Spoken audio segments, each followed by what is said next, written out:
Hey guys, what's up? I'm Erin and welcome back to the channel. As of July 2023, the typical American has just $1,200 in their savings account. And that's an alarmingly low number, being that this is also the account that people cite as holding their emergency fund. And these balances took a steep drop from 2022, when the typical American had $4,500 in their savings account, and even lower than the 2019 numbers of $5,300. Which is kind of ironic because this is coming at a time when personal investment accounts are hitting record high levels. But your investment accounts and your savings accounts serve very different purposes. Having very little in savings or no emergency fund can be very scary because an emergency fund is a cornerstone of a solid financial plan. Because if you have no emergency fund and then emergencies actually creep up, as they tend to do from time to time, you're really left with nowhere to turn. That's why so many say they would turn to credit cards if they had an unexpected emergency pop up that they couldn't cover with their savings. But with the typical interest rate on a credit card sitting around 20% or so, not only does this put you in a bad situation financially, compounding the cost, but it also ensures that you're left paying for this emergency for months and months to come. For instance, let's say you had a $2,000 emergency that you put on a credit card at a 21% interest rate. If you only make the minimum monthly payments of $55, it would take you 59 months or 5 years to pay off this debt, with a total cost of about $3,200. Meaning you would pay $1,200 just in interest. Do you really want to be reliving the pain from this emergency every single month for the next 5 years? And during that time, what if another emergency pops up? You can see how this would quickly snowball into a world of hurt. As of January of this year, 35% of Americans had more in credit card debt than they did in emergency savings. So this is a very real problem. And over the course of the year, the problem's only gotten worse. We just hit a record-breaking $1 trillion in credit card debt. Unfortunately, it's only going to go up from here, says Matt Schultz, Chief Credit Analyst for LendingTree. There's plenty of data that shows that people are doing really well. Their debt compared to their expendable income is okay. Delinquencies are low and unemployment is low. But there's also only so much hard debt that people can handle before delinquencies really spike. Now, if you're paying off your credit cards in full every single month, how much you're putting on your credit cards really isn't an issue, so long as you're living below your means still. I really think credit cards can be a useful tool in the toolbox, again, so long as you're paying them off in full every single month. But this brings us to another issue, credit card delinquencies. A borrower is considered delinquent with their credit card if they fail to make the minimum required monthly payment. So if the account is over 30 days past due, that account is considered delinquent. So rather than the actual balance on the credit cards, this is definitely a number we want to pay attention to. In 2021 and 2022, credit card delinquencies actually hit all-time lows as consumers reduced spending and increased their savings because of the pandemic.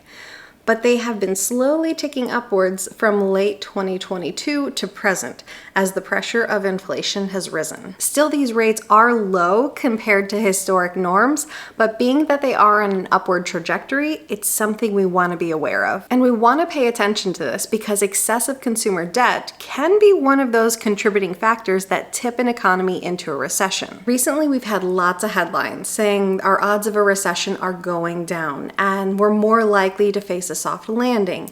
But the Fed has also made it very clear that we're not out of the woods just yet. The process still has a long way to go, even with the more favorable recent readings.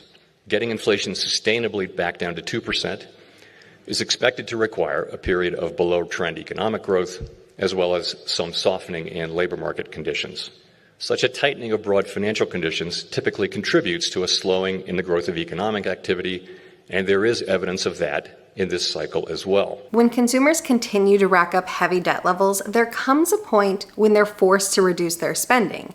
And if they're forced to reduce their spending, and if it's widespread enough, this could cause a drop in demand for goods and services throughout the economy. And if this drop in demand is large enough, that could cause a recession. With a reduced demand, businesses could then reduce their supply and start the process of layoffs. Now, I'm certainly not trying to make any sort of prediction about things getting worse going forward. I'm just issuing a caution about heavy debt levels if they're not managed appropriately. So that's why we want to keep an eye on these credit card balances and, more importantly, those delinquency rates. And all of this highlights why it's so important to have a well-funded checking account and emergency fund, and why it's so concerning that these balances are falling so sharply. Presently, only 63% of Americans can cover a $400 emergency expense, and only 54% of Americans have 3 months worth of emergency savings. Generally, it's recommended that you would have anywhere from 3 to 6 months worth of expenses on hand in order to have a well-funded emergency fund. And keep in mind that your emergency fund is really only for essential expenses. If you're wondering how much you need in your emergency fund, there's a bunch of calculators out there on the internet that can help you figure it out, and I will link one down below in the description box. And if you find that your emergency fund is running a little bit low, I would make that priority number 1 to beef that up where you want it to be. The other noteworthy stat is that only 31% of people are making use of high-yield savings accounts. The remaining 69% have left their savings with the big banks, the traditional banks, who are still paying next to nothing when it comes to interest on their accounts. Meanwhile, if you switch to a high-yield savings account, you can easily be capturing 4.5% or 5% these days. And as for the top reasons as to why people don't have a high-yield savings account, the number 1 reason is people don't know these accounts are available. Others say they don't have enough in savings to actually make a difference. Others believe it takes too much effort to open a new account. And finally, others simply say they don't trust these institutions. The first point is really about education. A lot of people just don't know that these accounts exist. But as interest rates have risen throughout the year, I do feel like these accounts have made headlines more and more. So I do hope that people learn that they are available and that they're a wonderful option. As far as the argument that people feel like they don't have enough in savings to actually make a difference, I don't like this argument.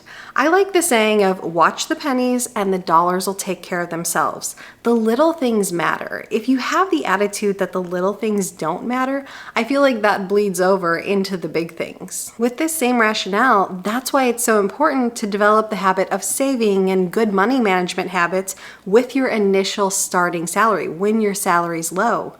Because by the time your salary grows, you want to have these habits firmly in place. You always hear the argument that people make like, oh, I'll just start saving and investing when I make more money.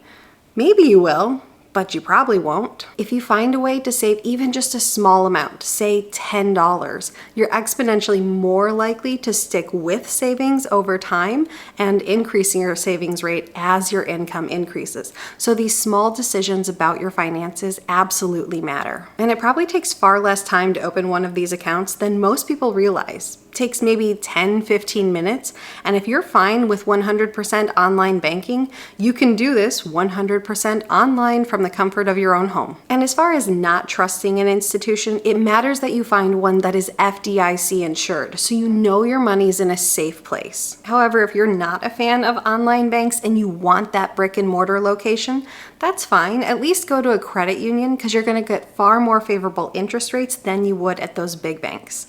And so if you find that your savings is lower than it should be, here's what you should do next. Take whatever savings you do have and put it in a high-yield savings account and make sure you're capturing a decent return.